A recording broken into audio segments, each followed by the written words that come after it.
The jungle wasn't supposed to have airfields. It fell hard enough to erase roads overnight. Mud swallowed trucks. Trees grew thicker than enemy defenses. Engineers said aircraft operations here were impossible. Japanese troops didn't care what engineers believed. American infantry were being hunted in terrain where artillery couldn't reach, tanks couldn't move, and aircraft couldn't land. Every request for air support ended the same way. Runway. No landing. No help. So someone proposed a solution so reckless it sounded insane. Build an airfield inside the jungle. No concrete, no drainage, no time. Just steel sheets dropped onto mud, hacked clear by men who knew the runway might collapse under the first landing. They were warned the strip could fail at any moment. Engineers were told not to calculate survivability. Infantry were told only one thing. This works. You live. Know if it would stop or disappear into the jungle forever. Its wheels touched the ground. The war in the Pacific changed in ways no one was prepared to admit. ACT-1, the jungle that killed support. Guinea was never meant to be fought from the air. Not in storms, but constantly turning the ground into something between mud and quicksand. Roads vanished overnight. Trucks sank to their axles. Men slept wet, fought wet, bled wet. Jungle closed in behind them, erasing everything. American infantry units pushed inland, believing air power would save them the way it had elsewhere in the Pacific. Fighters would strafe, bombers would soften positions, medics and supplies would follow. Instead, they found themselves alone. No clearings wide enough for runways. No solid ground that could support aircraft weight. Every request for air support hit the same wall. Zone. No extraction. Chinese units understood this faster than American planners. They moved light, fast, invisible beneath the canopy. They knew that if they wounded a soldier deep inland, evacuation was almost impossible. A single bullet could remove a man from the war without killing him. Jungle became a weapon. Calling for help that couldn't come. Pilots circled above cloud cover knowing there was nowhere to land, nowhere to refuel, nowhere to stay long enough to matter. Fuel ran out faster than the fighting did. Infantry casualties didn't spike in dramatic battles. They accumulated slowly through infection, blood loss, exhaustion, and isolation. It wasn't a failure of courage. It wasn't a failure of aircraft. It was a failure of access. In the mountains, American air power simply stopped existing. When a small group of Army engineers reached a conclusion that went against every rule they'd ever been taught. If the jungle refused to give them an airfield, they would force one into it. Not a proper runway, not concrete, not something meant to last. Just enough ground, just enough steel, just long enough.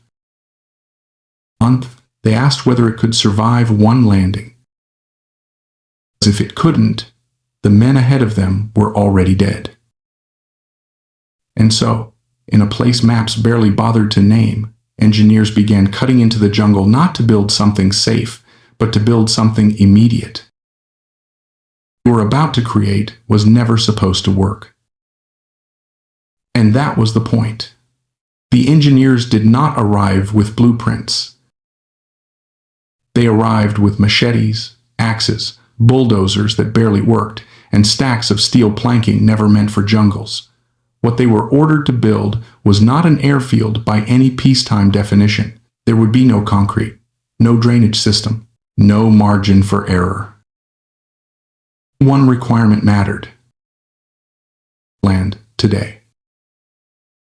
The jungle fought back immediately. Telephone poles had to be cut by hand because heavy equipment couldn't reach them. Roots ran so deep they shattered blades. The ground underneath looked solid until weight was applied, and it collapsed into mud that swallowed boots and tools alike. The rule of engineering said the same thing. This surface will not hold. This ground will fail. This runway will collapse. The engineers changed the rules. The earth, they ignored it. They laid steel matting directly on top of mud, overlapping sheets like armor plates. If the ground shifted, the steel would float. If it sank, the load would spread. It was not strong. It was not permanent. It was barely controlled. Pilots were warned before the first test landing. No second chances. If the strip failed, there would be no rescue. The first aircraft came in low over the treetops, wings clearing branches by feet. The pilot had seconds to decide whether the strip was real or a trap. He touched down hard, brakes screaming, steel plates flexing beneath the wheels. On the ground, waited for the sound of tearing metal. The aircraft stopped. A single landing changed everything. Supplies began arriving that had never been able to reach the front. Ammunition, radios, medical gear. Wounded men were loaded back onto aircraft that only days earlier would have been written off as unreachable. Runway didn't need to survive the war. It didn't even need to survive the week. It only needed to exist long enough to break the isolation. Something new, American units that no longer ran out of ammunition, that could call for airstrikes within minutes, that no longer bled to death waiting for evacuation. The jungle was still deadly. The fighting was still brutal. But for the first time, American soldiers were no longer alone inside it. Because the moment air power touches the ground, even briefly, the jungle stops being a sanctuary. It becomes a battlefield. The Japanese understood something too late. The Americans were willing to land planes on runways that were never meant to exist. And they would keep doing it again and again and again. The Japanese noticed the change before American commanders did. First, patrol reports didn't make sense. Units that should have been low on ammunition were still firing. Positions that should have gone silent after days of isolation were suddenly holding, counterattacking, calling in strikes with impossible accuracy. The air attacks started coming closer. Not distant strafing. No repeated passes. Fighters appearing overhead again and again, sometimes within minutes. Pilots flying so low their prop wash bent the jungle canopy. It wasn't supposed to happen. Protection. Dense foliage blocked observation. Mud slowed vehicles. Distance neutralized air power. Japanese doctrine depended on that isolation. Cut the enemy off. Let disease and exhaustion do the work. The isolation was gone. Landing inside the jungle, refueling, rearming, and returning to the fight before Japanese units could reposition. A patrol ambush that once guaranteed success now triggered airstrikes within minutes. A hidden gun position revealed itself once and was erased shortly after. The jungle stopped being cover. Japanese units tried to adapt. They searched for the runways, but these airstrips were nothing like normal airfields. No towers, no buildings, just steel plates barely visible beneath leaves and mud. Some strips vanished days later, abandoned as the front moved. Others were rebuilt overnight somewhere else. One and another appeared, and the infantry held long enough for aircraft to arrive. First time in the campaign, Japanese commanders faced a problem they couldn't solve tactically. There was no decisive target, no single base to destroy, no infrastructure worth planning against. Americans weren't building airfields to dominate territory.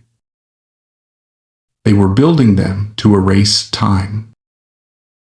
They would stay near the front, shortened battles that once dragged on for weeks. Every evacuation flight returned wounded soldiers who would have died before sunset.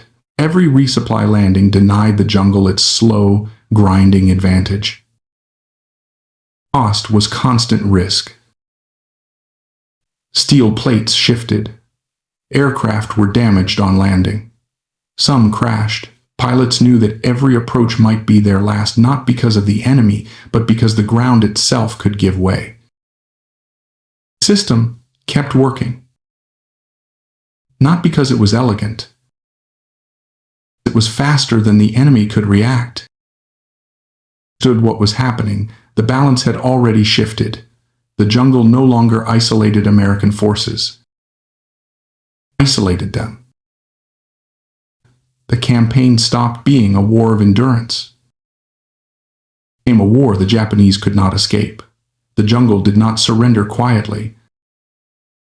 Rain hammered the steel strips day and night, loosening plates, turning solid-looking ground into moving sludge.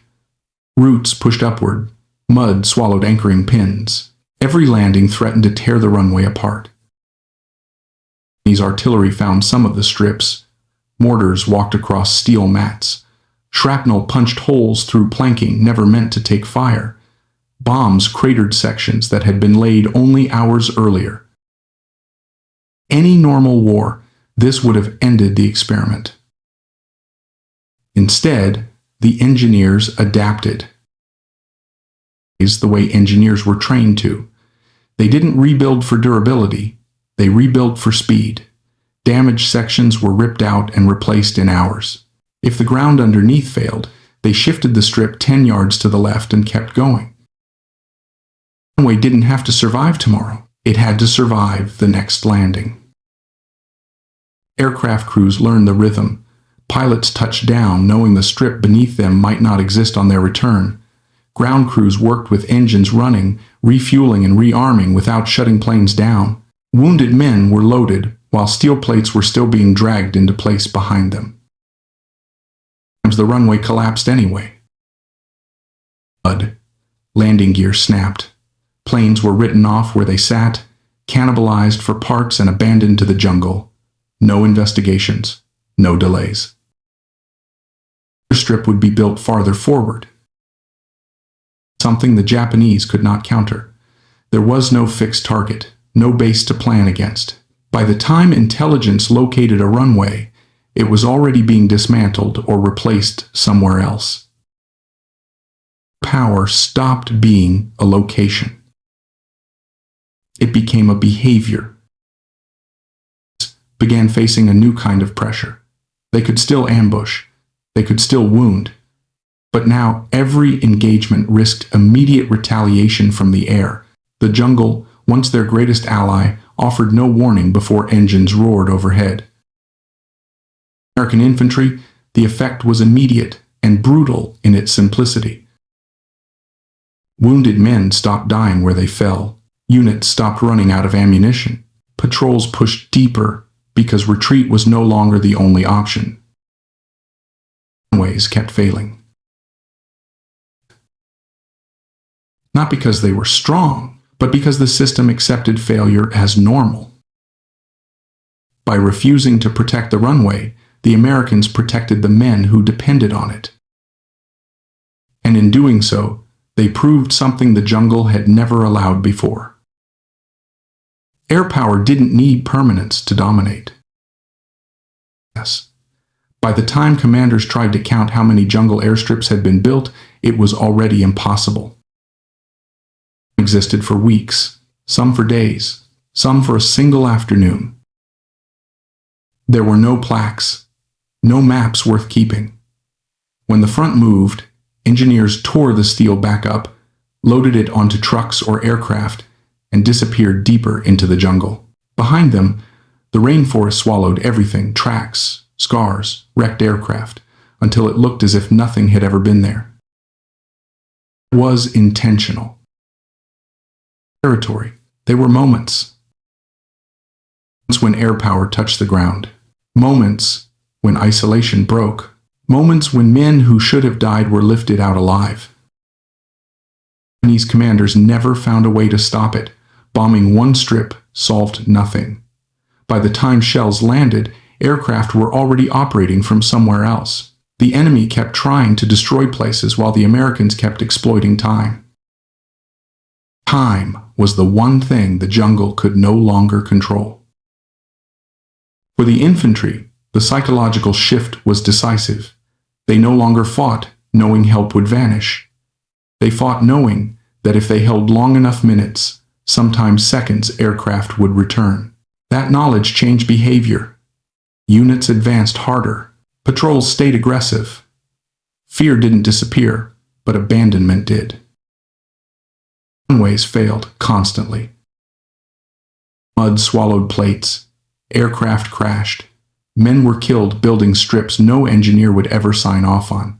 None of it was hidden or denied. It was accepted.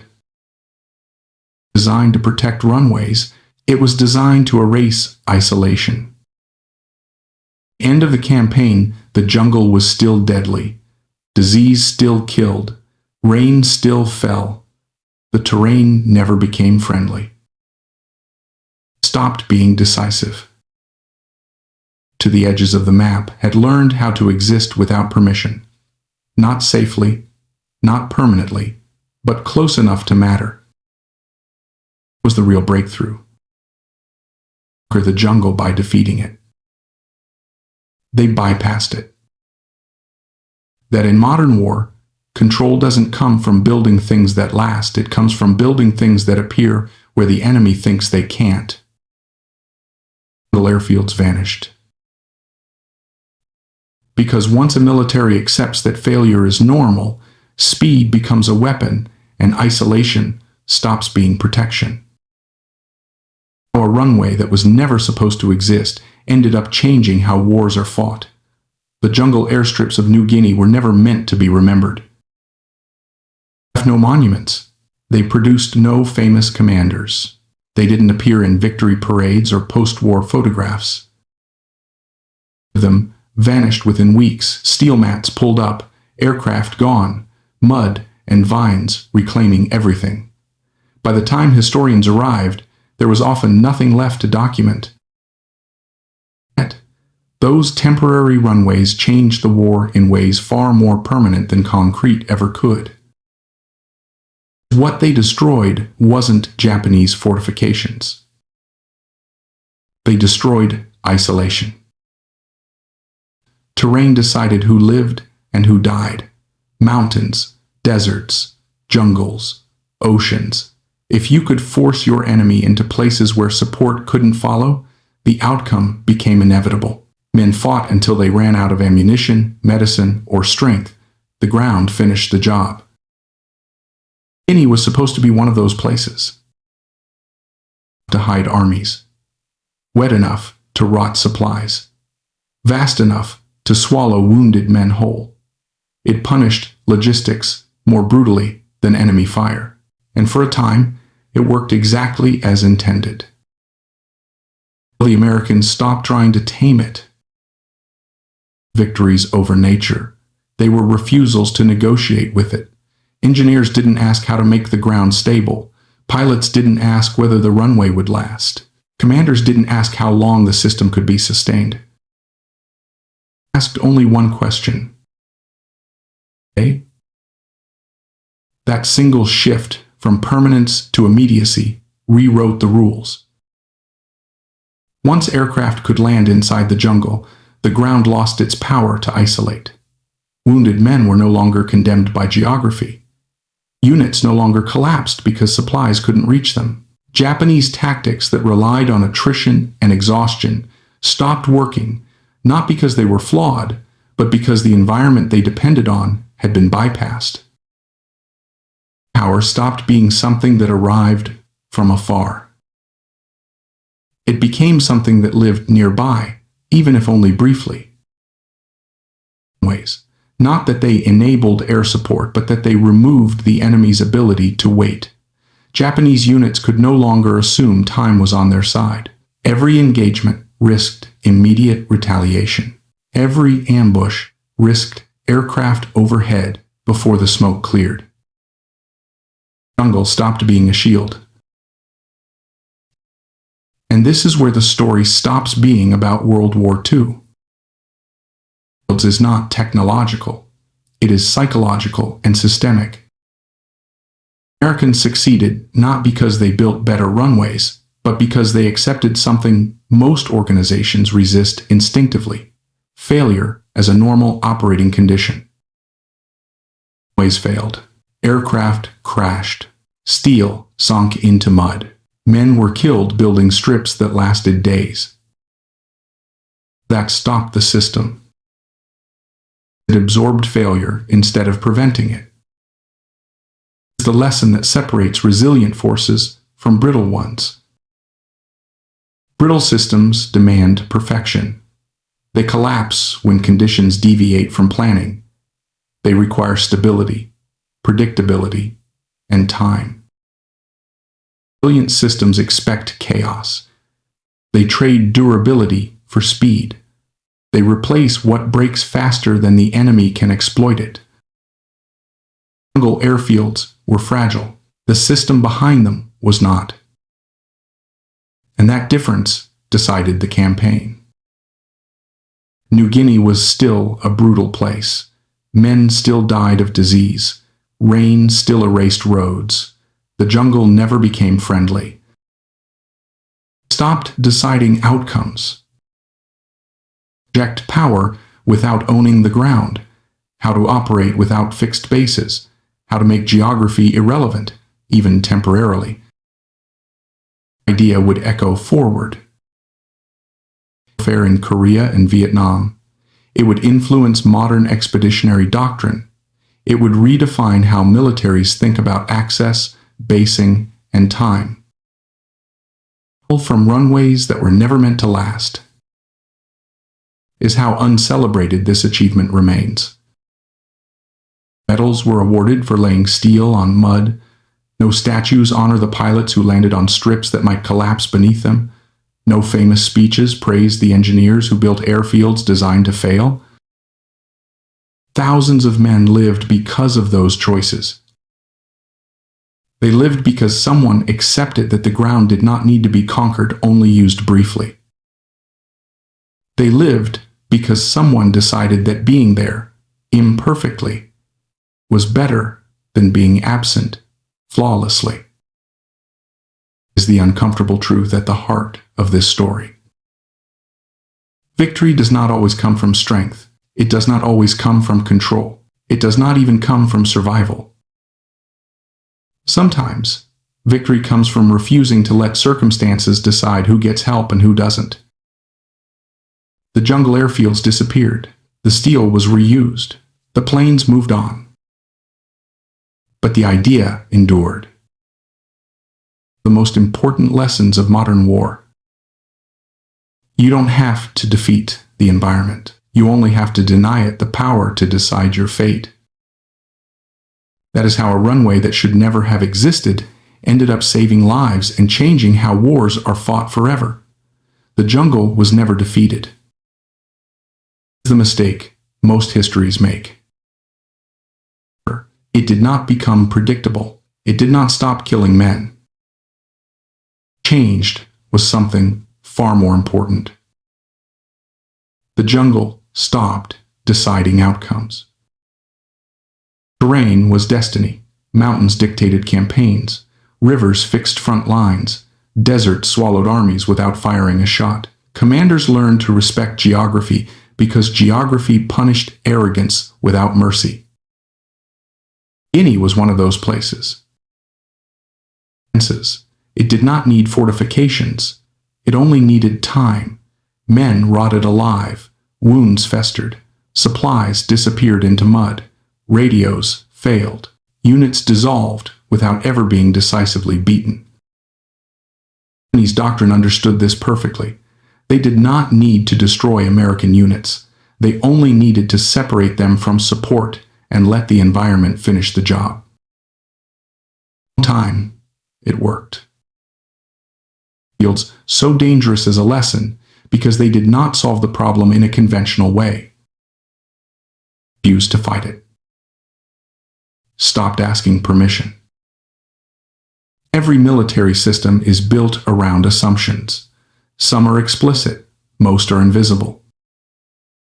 One of the strongest assumptions of early World War II was this: prepared bases. Concrete, drainage, security, time. The jungle airfields shattered that assumption. Theoretical, air power does not need permanence. It needs access. That difference matters more than any technical innovation. The Americans did not make the jungle friendly. They made it irrelevant for brief, violent windows. And those windows were enough. Aircraft could touch down near the front. Even briefly, the entire logic of jungle warfare collapsed. Isolation ceased to be a weapon. Delay stopped favoring the defender. Attrition lost its power. The jungle could still kill men. It was abandoned. Why, this was a moral turning point, not a tactical one. The creation of jungle airfields is often described as an engineering improvisation. That description misses the point. It was a moral decision disguised as logistics. Every commander knew what happened to wounded men deep in the jungle. Everyone understood the math. Evacuation delayed was evacuation denied. Support postponed was support lost. Airfields that might collapse meant accepting new risks. Aircraft would crash. Engineers would die under fire. Pilots would land on surfaces that might vanish beneath them. Refusing to build them meant something worse. It would quietly kill men without accountability. Jungle airfields forced leadership to choose visible risk over invisible death. That choice defines serious command. Became the most powerful word in the war. Traditional military thinking values permanence, secure bases, hardened infrastructure, long-term control. Jungle airfields rejected all of that. And that was their greatest strength. Creates predictability. Predictability creates targets. Targets create vulnerability. Temporary systems deny the enemy planning cycles. By the time intelligence identified a runway, it was already gone or about to move. The Japanese kept searching for strong points. Those moments were enough. Attrition warfare. Japanese strategy relied on attrition because it was rational. It required fewer resources. It exploited terrain. It assumed the enemy could not sustain pressure indefinitely. Jungle airfields broke that assumption. Time favors one side. Once American units could be resupplied and reinforced continuously, time stopped being an ally of the defender. Shortened. Engagements ended decisively. Wounded men returned to fight. Units that would have collapsed held.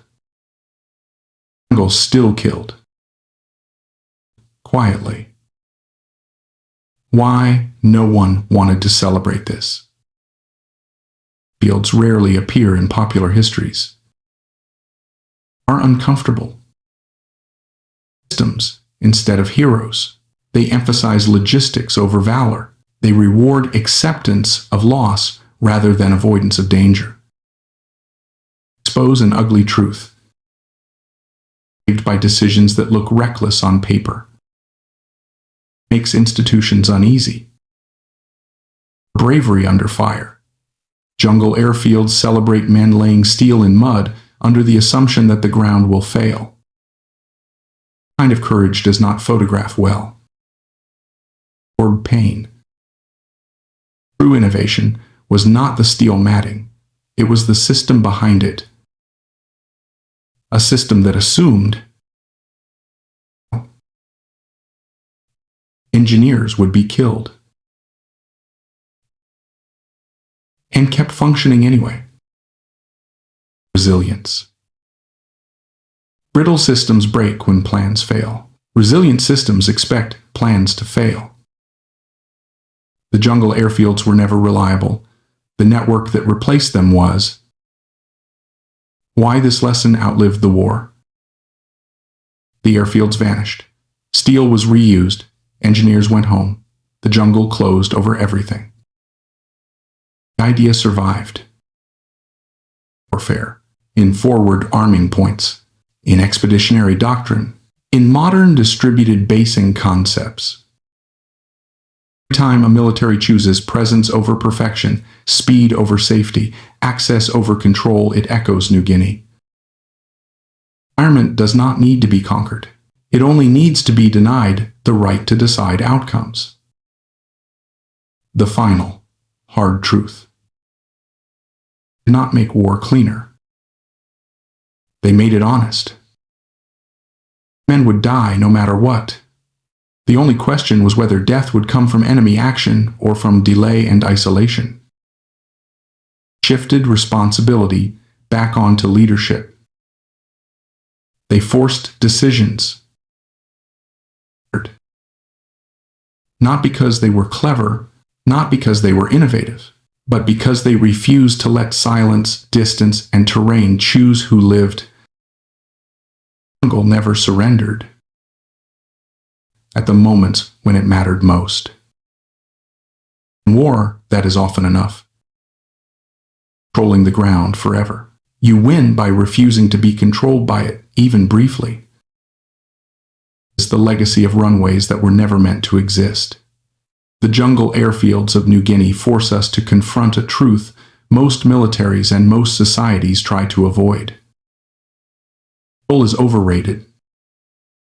War was about holding ground, building forts, securing roads, establishing bases that proved ownership. Power meant permanence. If you controlled the terrain, you controlled the outcome. Guinea made that logic collapse.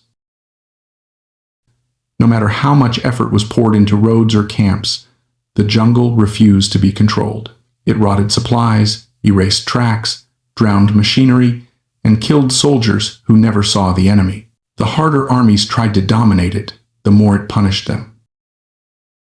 Americans didn't solve this problem by winning a contest of control. They solved it by letting go of control altogether. They lost the campaign. Early planning in the Pacific assumed that air power, like artillery, required stable foundations. Runways had to be secured. Bases had to be defended. Supply lines had to be protected from end to end. Mindset worked in Europe. It failed catastrophically in the jungle.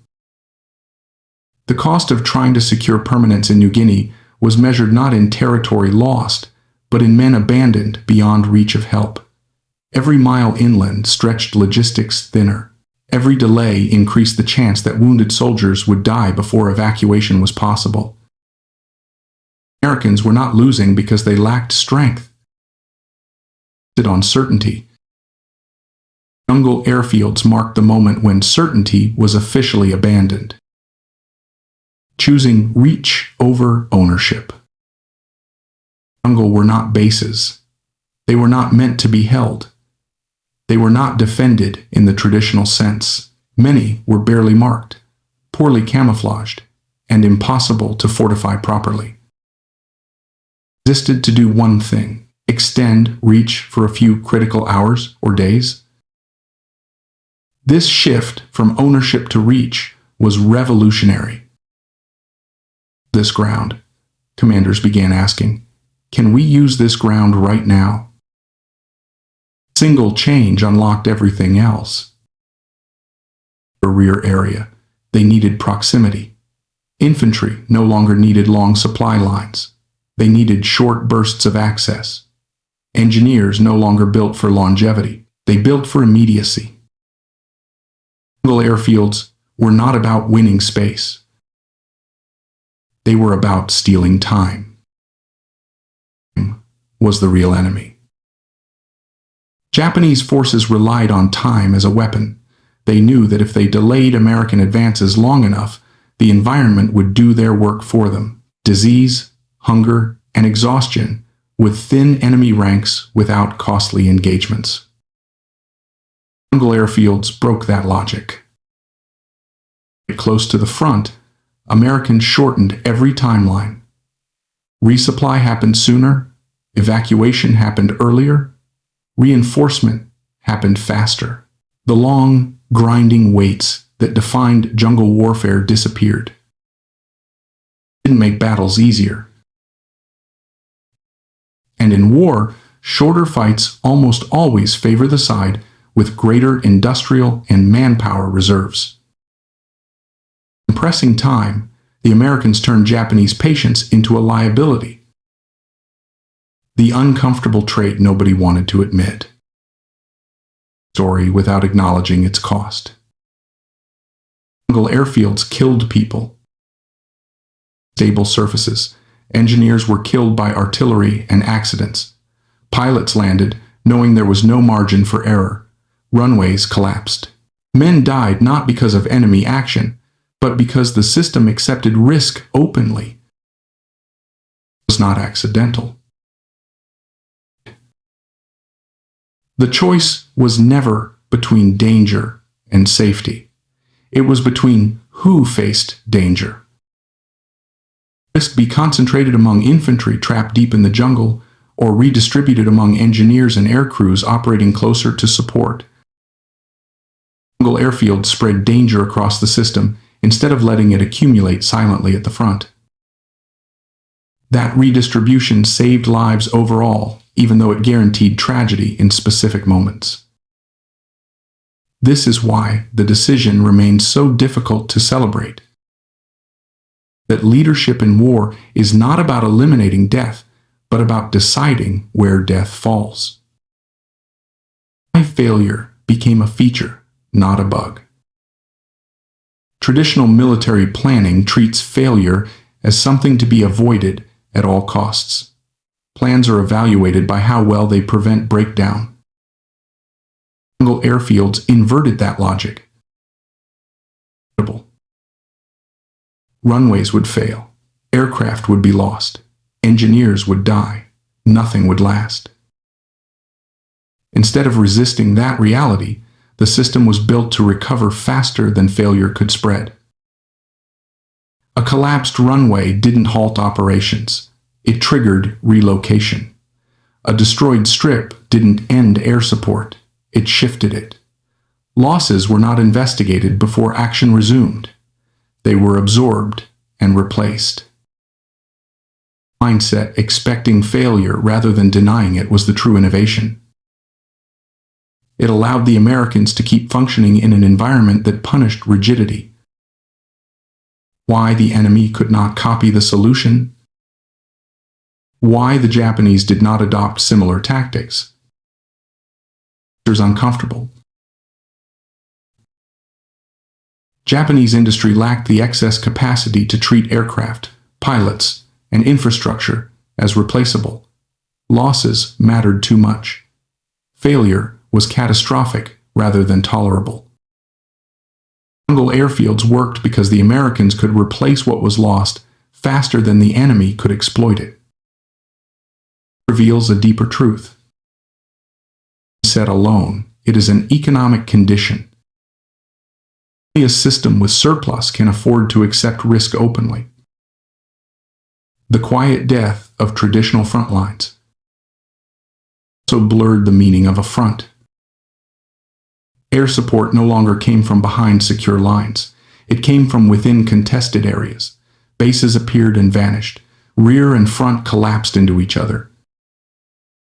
Confused Japanese planning and undermined their defensive depth. There was no clear boundary where Americans stopped and Japanese control began. Or stopped having edges. Favor the side that can move, adapt, and replace fastest. This story still makes people uneasy. Narratives we prefer suggest that permanence can be weakness. Illusion. Failure can be productive. Unsettling, not just militarily, but culturally. Not solutions that look stable, safe, and responsible. Jungle airfields looked chaotic, dangerous, and reckless. It worked because it implies that many disasters are not caused by recklessness but by an excessive need for reassurance. Lasting legacy. The jungle swallowed the airfields. Steel was reused. Maps were updated. The terrain returned to silence. Lesson survived. Forward arming and refueling points. Concepts. Rapid deployment doctrine. Missionary warfare. Every time a military chooses access over ownership, speed over security, or reach over control, it echoes New Guinea. No thought. Did not conquer New Guinea.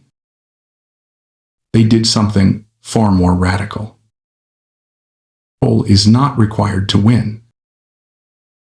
You do not need to dominate the environment. You do not need to hold ground forever. You do not need perfect safety. Sometimes, you only need the courage to let go of control long enough to act. The jungle never stopped being deadly. Decisive. And that is how a runway built to fail ended up reshaping the logic of modern war. 2K Tifkakdi, approximately equal to 2,000 words, a different, bleaker conclusion. Why the jungle airfields exposed the lie at the heart of modern war. The jungle airfields of New Guinea did not prove that war can be mastered. They proved the opposite. War is fundamentally unmanageable, and that survival depends not on control, but on how quickly a system can respond once control collapses. The part most histories avoid, because it is not reassuring. The lie militaries tell themselves. Around a comforting belief. Enough planning, enough intelligence, enough technology, chaos can be reduced to manageable risk. Guinea destroyed that belief. With the jungle. Roads vanished. Radios failed. Maps became fiction. Medical evacuation timelines meant nothing when aircraft could not land. Entire units disappeared from operational awareness not because they were defeated, but because the environment swallowed them. What made this worse was that none of it looked dramatic. Men did not always die in great battles. They died from infection, from untreated wounds, from exhaustion, from simply being too far away. Deaths did not trigger alarms in headquarters. They did not demand immediate decisions. They accumulated quietly, day after day. Quiet deaths are the most dangerous kind because systems tolerate them. Why the jungle airfields were a confession? Airfields in the jungle was not an act of confidence. It was an admission of failure. Planning had limits. Could not be tamed. Logistics could not be perfected, be guaranteed. The airfields existed because commanders accepted something radical, and pretending otherwise was killing people. This is the point where the story becomes uncomfortable, because it suggests that many military disasters are not caused by bold mistakes, but by refusal to admit loss of control early enough. Jungle airfields were not elegant solutions. They were emergency measures implemented after certainty collapsed. This is precisely why they worked. Response. Before the airfields, the U.S. Army tried to prevent failure. Secure routes. Predictable timelines. One of those efforts. After the airfields, the strategy changed completely.